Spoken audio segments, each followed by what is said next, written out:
Assalamualaikum warahmatullahi wabarakatuh. Nama saya Elivia Krotoanina dari semester 5 Prodi Pendidikan Bahasa Arab Universitas Kiai Haji Wahab Nasrullah, Jombang.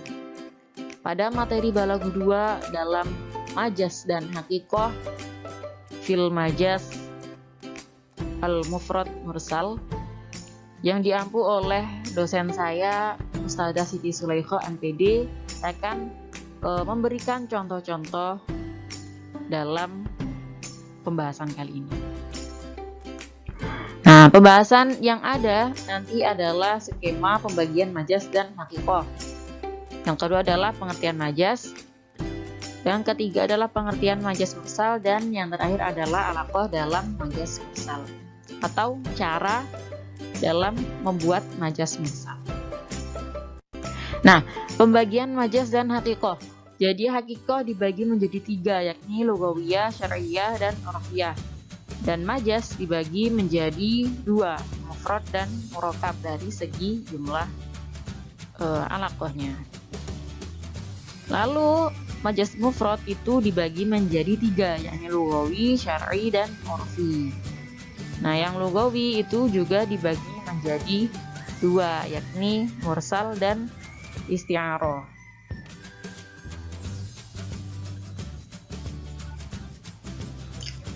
Selanjutnya adalah pengertian majas. Kata majas, al-majazu, berasal dari kata jaza syai'u, yang artinya sesuatu telah melewati.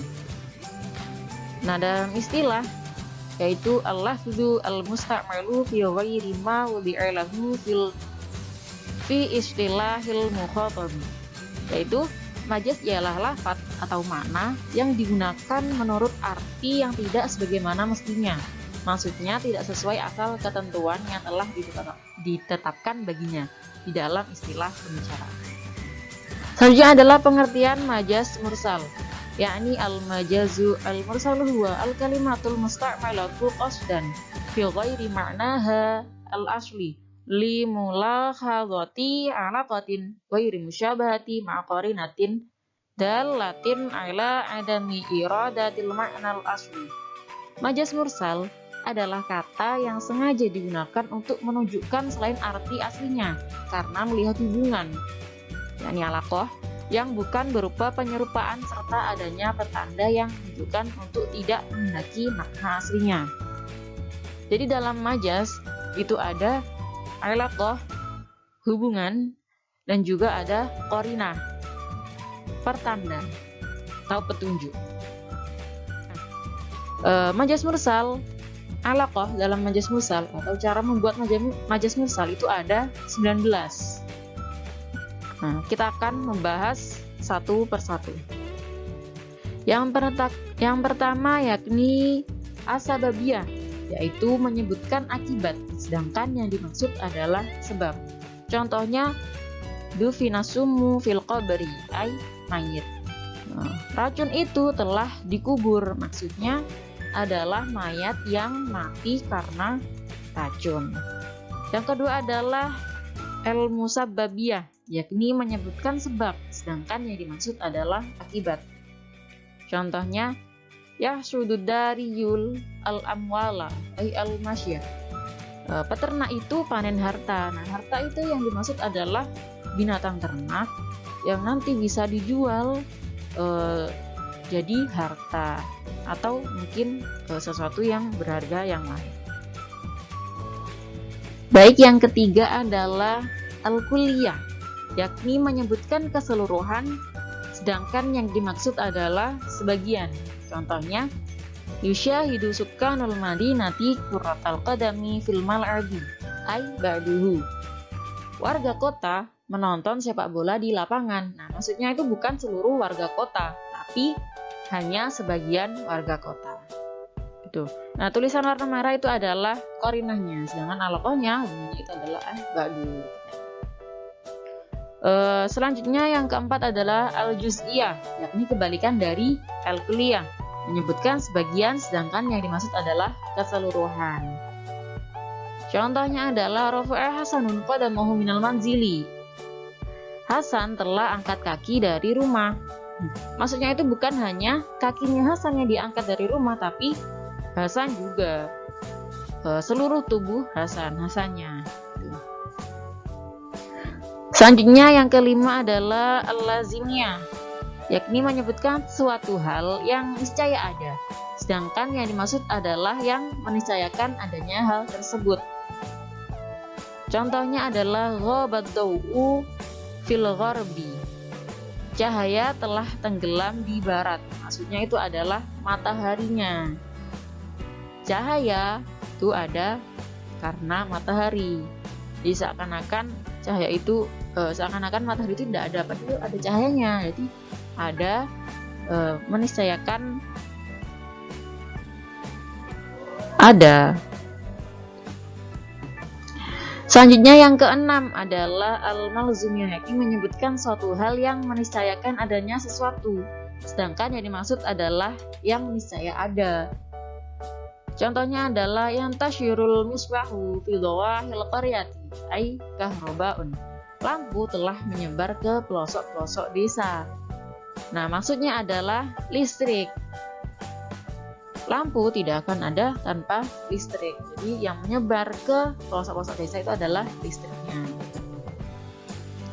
Alaqah selanjutnya adalah yang ketujuh adalah al-itlaq, itu menyebutkan kata yang esensinya tanpa ada batasan, sedangkan yang dimaksud adalah esensinya dibatasi.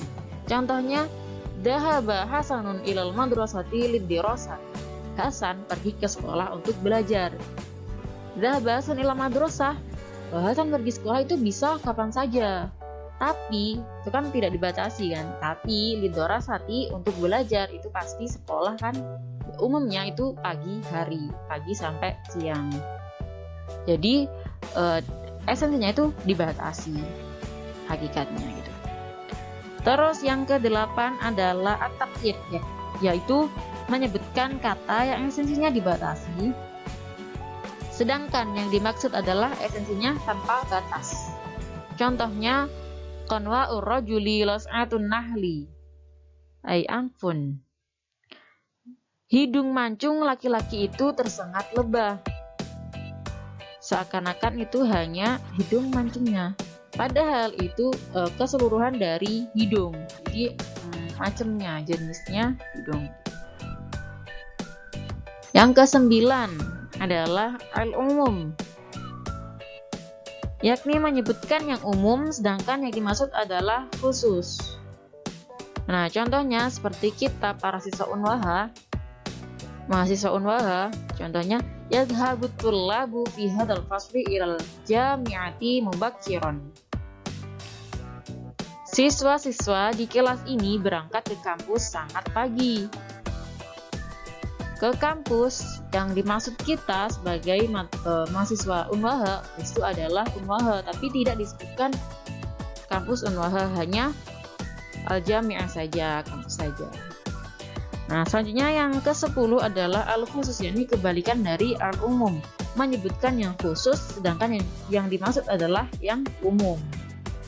Contohnya adalah ta'awunut tullabu litanzifin nadifati, siswa-siswa bergotong royong membersihkan jendela, maksudnya madrasah, sekolah.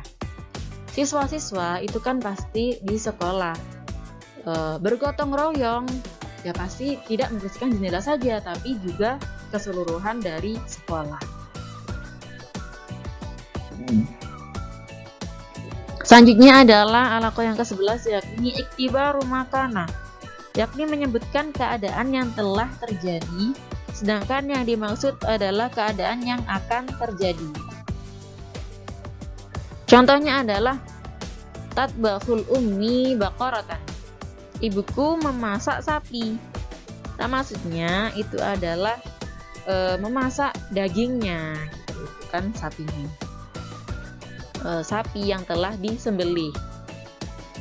Terus yang kedua adalah iktibaru ma yakunu. Iktibaru ma yakunu, yaitu menyebutkan keadaan yang akan terjadi, sedangkan yang dimaksud adalah keadaan sebelum terjadi. Contohnya adalah bana al-amilu manzilan, pekerja itu membangun rumah, padahal rumah itu belum jadi. Rumah itu masih dibangun. Gitu. Terus selanjutnya adalah yang ke-13, yaitu al-haliyah. Menyebutkan yang menempati suatu tempat atau ruang, sedangkan yang dimaksud adalah tempat atau ruangnya. Contohnya, yahmilu Hasanun kafnatan. Hasan membawa bakso. Nah, maksudnya yang dibawa Hasan itu bukan baksonya, gak mungkin kan Hasan membawa baksonya langsung di tangan. Nah, ini adalah mangkok yang berisi bakso, alwi'au, mangkok.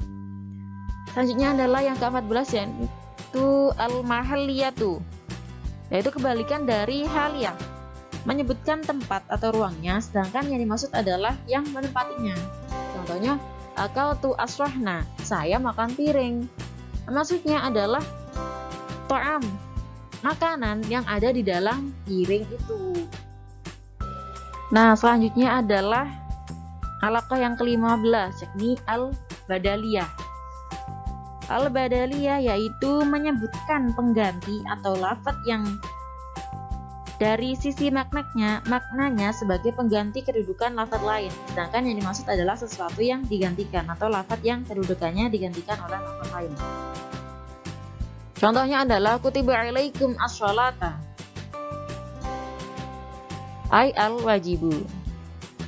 Bukan berarti kutiba itu ditulis, tapi artinya diwajibkan untukmu semua sholat.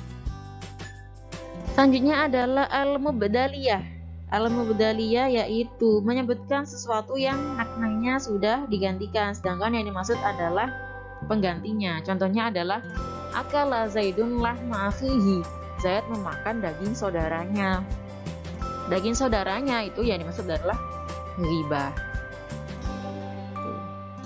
Terus alaqah yang ke-17 yakni al-aliyatu. Al-aliyah contoh yaitu menyebutkan alat, sedangkan yang dimaksud adalah yang dihasilkan dari alat tersebut.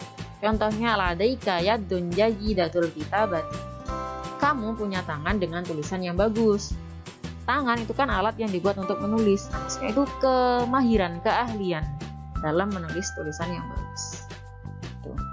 Terus alaqah yang ke-18 yakni al-mujawarah. Al-mujawarah yaitu menyebutkan suatu hal, sedangkan yang dimaksud adalah hal lain yang berdekatan atau berdampingan dengannya. Contohnya adalah atakallamu ilal baqarati. Saya berbicara dengan sapi. Nah, maksudnya adalah orang yang berdiri di sampingnya, di samping sapi atau di sekitar sapi. Nah, alaqah yang terakhir yakni at-ta'alluqul istiqaqi, yaitu menempatkan suatu bentuk lafaz pada tempatnya bentuk lain. Dalam hal ini saya memberi contoh tentang menyebutkan fa'il yang untuk arti maf'ul. Contohnya la sami'a minal akhbari, berita itu tidak dengar. Sami'a ay masmu'un. Baik, terima kasih. Syukron katsiran ala husnikum wa rafa'al akhta. Barakallahu fikum. Assalamualaikum warahmatullahi wabarakatuh.